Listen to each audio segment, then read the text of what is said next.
Farmer Dale here from the 9 Acres. Hey, we're good to see you today.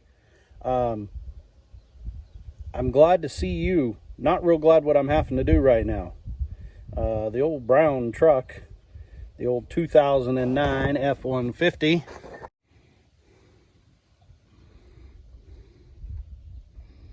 With 300 and some odd thousand miles on it, has been acting up.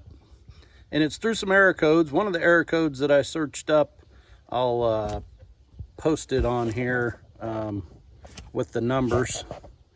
But it says that my variable valve timing solenoid on bank 2 is bad. Well, bank 2 on a 4.6 liter is the driver's side bank on that V8 engine. So in order to replace that solenoid on a 2009, you have to remove the valve cover, which I don't know how much you guys have looked into these, but as you can see, I've already took out a bunch of goodies just to get to the valve cover, including all of my coil packs, unplugged all of my harness to all of my fuel injectors, map sensor, all of that goodie, so that I can get this harness down out of the way. Now I broke loose all these bolts around here that hold on the valve cover, and I'm loosening them all up, and I'll pull that valve cover off because where we're headed is that solenoid right there. So once you get it down, get it out of there, get this valve cover off, it's just one bolt that holds it in. So I'm going to take you along. I'll show you as my progress goes here. Oh, and I kept hearing a little chirp chirp. Look what one of my game hens has following her around. Isn't he cute? I would say he's an AM Somani and game hen cross. But also, before all you Chevy guys want to jump on the bandwagon and make fun of me for driving a Ford and it's broke down, show me one of your 300,000 mile Chevys that hasn't had a wrench put on it, or very, very few at all. This guy doesn't owe us an absolute dime. I mean, we have put brakes on it, we've changed oils, very little to anything until about 240,000 miles. I put new timing on it, and this is the second breakdown I've ever had with this truck. So before you start throwing rocks, you might make sure you don't live in a glass house.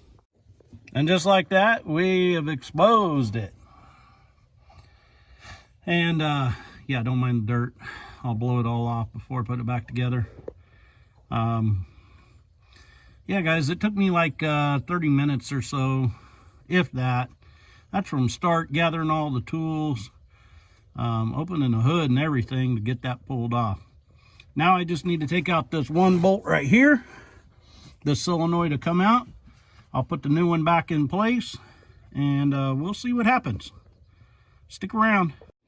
And so there's the old one. Now we're just going to put that new one back in there. Now there is a little bit of a torque sequence to this valve cover. Let me move this harness out of the way. See that top bolt right there in the middle? We want to start and get that one started. And then we'll move down here to these bottom two that are on each side of your dipstick. By the way, there's a bolt that holds that dipstick tube down here. You need to remove it, and then your dipstick will move. Then your dipstick will move out of the way so you can get that valve cover removed. But the torque sequence is we start right there in the middle on the top. We tighten that top one, and then we go to the bottom and we work our way out crisscross until you make it all the way to the ends.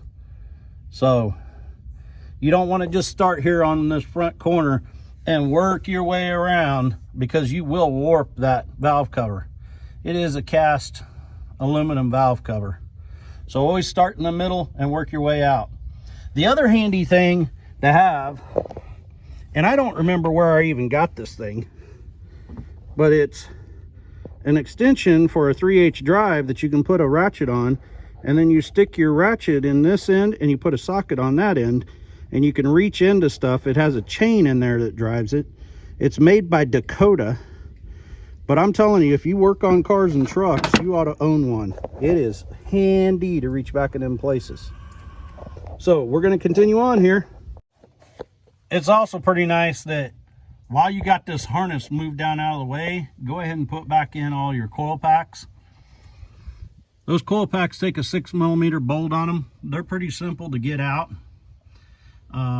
You just unscrew the bolt, and it's a captured bolt, so you don't have to worry about it coming clear out unless you just turn and turn and turn and turn, and it'll eventually turn out of there. But as soon as it gets a little bit loose, you can wiggle it back and forth and it'll pop right out of there. So let's put all our coils back in, and we'll go from there.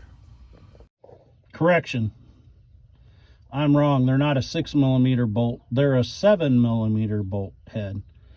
So get your 7mm socket out, tighten them back down. Make sure that you push down on the top of them, that they're sealed onto the spark plug, that boot goes onto the end of the spark plug. And then they have a spot that they rest on right there that you tighten the bolt down against. And that's what it should look like when it's back together.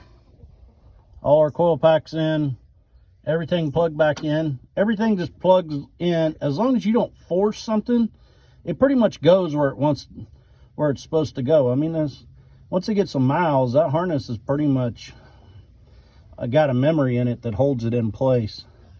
One thing that I forgot to mention earlier, those little screws that hold in those clutch packs, those little 7mm bolts, guys, those are fine thread, small bolt. You don't use any more than like a 1/4 inch drive. And then when you use that 1/4 inch drive, just use like 2 fingers, 3 like this, to turn on just the head of the ratchet. And when it gets where it's tight, like feeling snug, stop. They don't have to be super tight. So all we got to do is finish putting back together our air cleaner here, and we're going to fire it up and see if that code went away. So disregard the tire indicator. I had a tire shop that replaced a tire for me and didn't treat one of my sensors too well, so that's $70 a pop.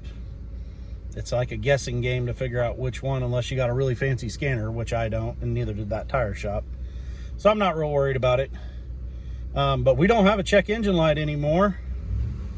By the way, the oil change light, I didn't set it when I changed the oil on this, so it is time to change the oil, so I will. But it sounds good. I think we may have fixed it.